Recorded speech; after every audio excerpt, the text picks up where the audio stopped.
Hi, this is Richard with our first feedback video for this run of the course. Normally I'll be here with Craig, but he's away at the moment. But he sent us a video, so Hi, it's Craig here, and I'm sorry not to be with Richard and the team in the studio this morning, but I just thought I'd send in a few thoughts and a bit of encouragement to all the learners who are engaging with the course now. Fantastic to see how many insights there are, and also I just love the irony of not paying attention while watching the videos for this course. Sometimes, as learners have noted, that it's very easy not to be mindful, even when we're trying to learn about mindfulness. we've got about 7,500 learners on this course, and there's a mix of people who've done the course before, some people who didn't complete it last time and they've come back to finish it off. But we've got a whole lot of new learners, which is great to see, so we'd really like to welcome you as well. Thanks also to everybody who completed the research survey. We've had about, I think, 600 or more responses in the first 2 days, which is just amazing. So thank you for that. Been a lot of very interesting questions that have arisen this week. For example, the mind wandering while being creative. And we use wandering mind to mean probably many different things. And a creative process really can be very mindful, giving the attention to the mind engaging with the creative process. That's different to mind wandering when we do need to be getting on with something, but the mind is somewhere else. So if what's relevant for us at that given moment is to engage with a creative thought process, then that's what we give our attention to, and it can be a very mindful thing. But when you need to be creative and you're thinking about dinner, or when you're being creative and your mind's going on with an internal dialogue about why can't I come up with creative ideas, or I'm not getting anywhere, then that's mind wandering off the task. And so very often it's good to start a creative process with just a few moments, like a little comma or a practice of mindfulness meditation in a slightly longer way, to just help us to settle and then allow the mind to have some space to engage with the creative process.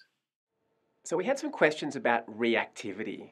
And there's a big difference between reacting to something and responding to it. Those reactions that we have that are often born out of being unmindful, where we're perhaps not paying attention, something happens, and without even noticing, we just act in a certain way, perhaps reacting to an emotional state, or perhaps reacting to sort of, past behaviours or patterns that we have.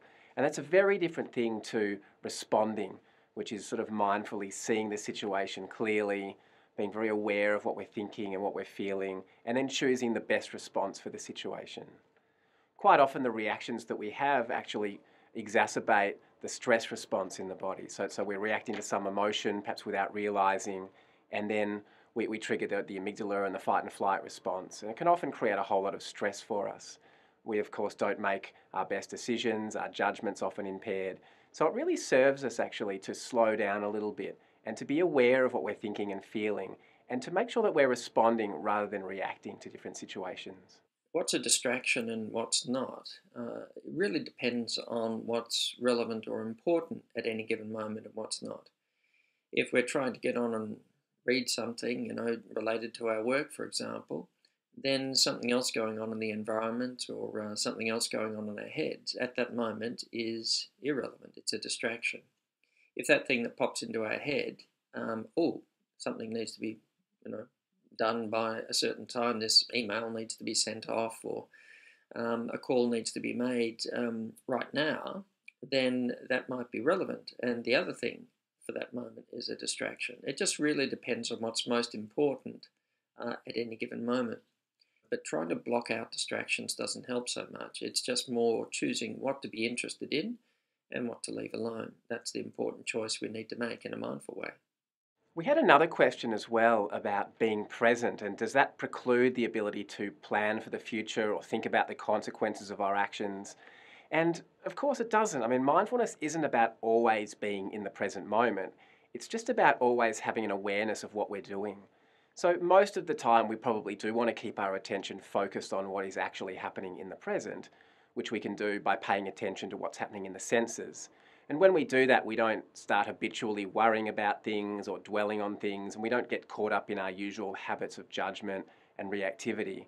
But once we've learned to control our attention, or to be aware of where our attention is, we can, of course, start to very consciously think about the consequences of actions or to plan for what we want to do. We can very accurately remember the past without getting caught up in dwelling. And it's a fundamentally different thing. So I guess we could think about it as having an awareness of where is our attention from moment to moment. And once we cultivate that, perhaps through meditation or even just through informal practice and paying attention to what we're doing, that makes us able to be much more sort of constructive and responsive with how we focus our attention. Anything we do with attention can be an activity in mindfulness. So if we're reading, then we read mindfully. If we're trying to read, but we're reading on automatic pilot while the mind is off somewhere else, then we're just wasting our time. It's like getting a car and putting it up on chocks and spinning the wheels, but we're not actually going anywhere. So really, anything done, and reading can be a very mindful activity, but if it's done with attention, if it's done with awareness, if it's what we want to engage with at that moment, then do it mindfully. Another question that quite commonly comes up is around why do we spend so much time worrying about things? Why do we seem to play negative experiences on repeat in our mind over and over again? Which is, of course, one of the first things that we discover once we start practicing mindfulness. We become perhaps a little bit aware of what's actually happening in our mind from moment to moment, aware of how distracted we are, but in particular, we start to notice that the mind just loves finding problems. And there's a lot of research now that shows we've got a negativity bias in our brain. If we think about how the brain evolved, we had to be constantly 40,000 years ago on the lookout for threats as well as the task we were doing. It really paid for us to be very aware of what could go wrong, what could be around the corner, what's moving over there. And we've hardwired that tendency into our brain, which is why, even though it's for most of us a lot safer living in the modern world compared to maybe 40,000 years ago, we still love to find problems. A good time to notice that is perhaps when we're meditating or perhaps when we're lying in bed late at night trying to get to sleep and the mind wanders off and gets busy and it just grabs hold of things that could go wrong, things that have gone wrong, or we get caught up in negative thinking. And so to notice that habit is one of the most important things that we can do, and one of the first steps in practicing mindfulness, noticing that that's happening, perhaps being a little bit aware of the effect it has on the body, triggering the fight and flight response, making us stressed, stopping us from getting to sleep.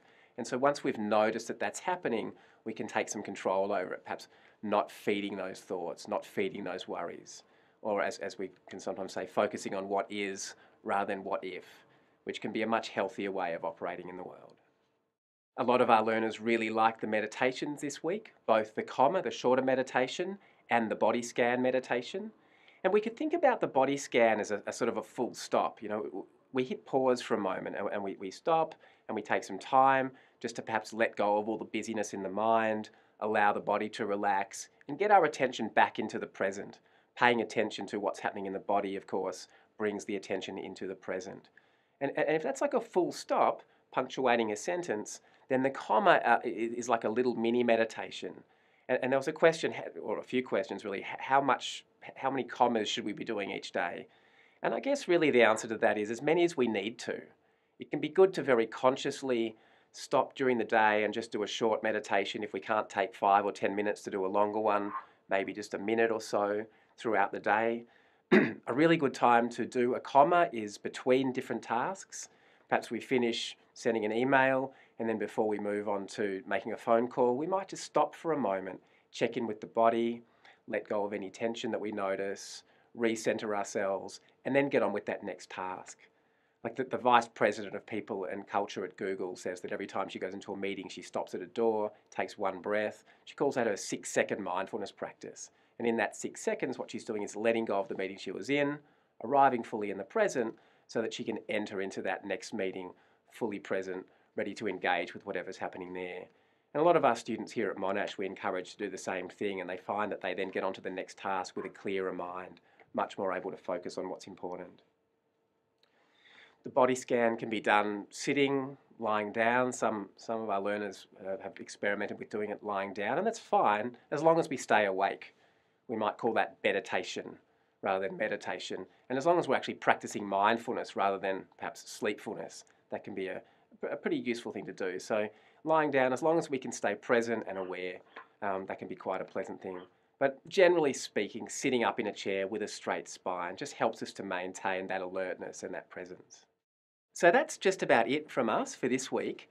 Each of the weeks in this course, we're going to do one of these feedback videos. And what we're doing, as you probably can tell, is responding to the most commonly asked questions or the most popular topics. So please keep contributing to the forums. Please keep supporting one another as well. That's a really great part of the learning here, forming a community and supporting one another. We would encourage you to go through each of the weeks in turn rather than rushing through the course and trying to finish it. And that's for two main reasons. One is because this course is designed to be experiential, and we strongly encourage you to practice and do the exercises rather than just kind of understanding it conceptually. And the other one is that our two mentors, Sherelle and Liv, will actually be focusing on each week in turn. So most of the conversation is going to be happening there, and that's what the feedback video is going to be on. So that's all from me. I look forward to being with Richard and the team in the studio next week, and I hope you have a great week and really continue to engage with each other. And so many good dialogues are happening, of course, on the discussion board. So we'll look forward to being with you next week. So please keep going with with the practices. Please keep sharing your insights, asking questions. That's been really great. And we'll see you next week.